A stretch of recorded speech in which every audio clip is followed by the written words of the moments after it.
Hi friends, இன்றைக்கி வீடியோவில் ரவையும் பாலும் வச்சு நல்லா டேஸ்டியான மக்கண்டி ஹல்வா எப்படி பண்ணலான்றதாங்க பார்க்க போகிறோம். ரொம்ப ஈஸியாக செஞ்சிடலாம், ரொம்ப டேஸ்ட்டாக இருக்கும். கண்டிப்பாக ட்ரை பண்ணி பாருங்கள்.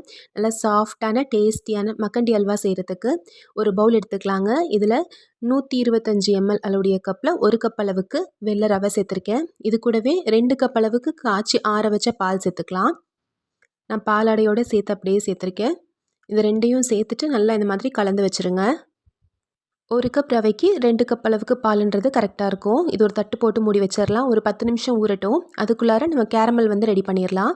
ஸ்டவ்வில் ஒரு வாணலி வச்சுக்கலாங்க. இதில் எந்த கப்பில் நீங்கள் ரவை எடுத்தீங்களோ அதே கப்பில் அரை கப் அளவுக்கு நெய் சேர்த்துக்கலாம்.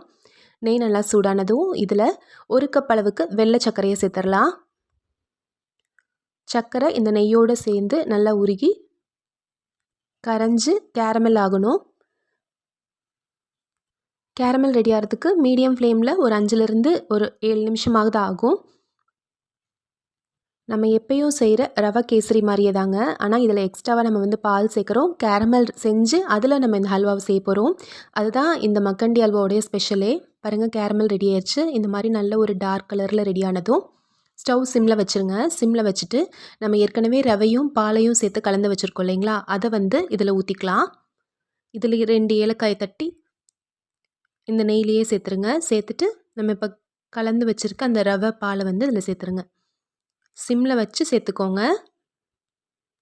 இந்த மாதிரி செய்யும்போது உங்களுக்கு கேரமல் கொஞ்சம் கட்டியாக இருக்க மாதிரி தெரியும். ஆனால் நீங்கள் மிக்ஸ் பண்ண அது உங்களுக்கு கரெக்டான ஒரு பதத்துக்கு வந்துடும். எங்கே கட்டி பட்டுருச்சோ அப்படின்னு பயப்பட தேவையில்ல. பாருங்கள், நல்லா மிக்ஸ் பண்ணியாச்சு. இன்னும் கொஞ்சம் இருக்குது, அதையும் சேர்த்து நல்லா கலந்து விட்டுறேன்.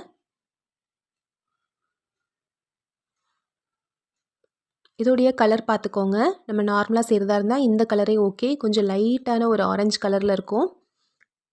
நான் கொஞ்சம் டார்க்கான ஒரு ஆரஞ்சு வேணுன்றதுக்காக கொஞ்சமாக ஃபுட் கலர் மட்டும் இதில் ஆட் பண்ணிக்க போகிறேன். இப்போ இப்படி மிக்ஸ் பண்ணிக்கிட்டே இருங்க.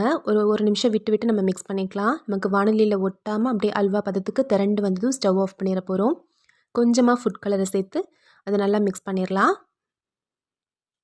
நம்ம ஏற்கனவே அரை கப் அளவுக்கு நெய் சேர்த்துட்டோம் அப்படின்றனால நீங்கள் இன்னும் எக்ஸ்ட்ராவாக எந்த நெய்யும் சேர்க்கணுன்ற அவசியம் இல்லை. இதுவே கரெக்டாக இருக்கும்.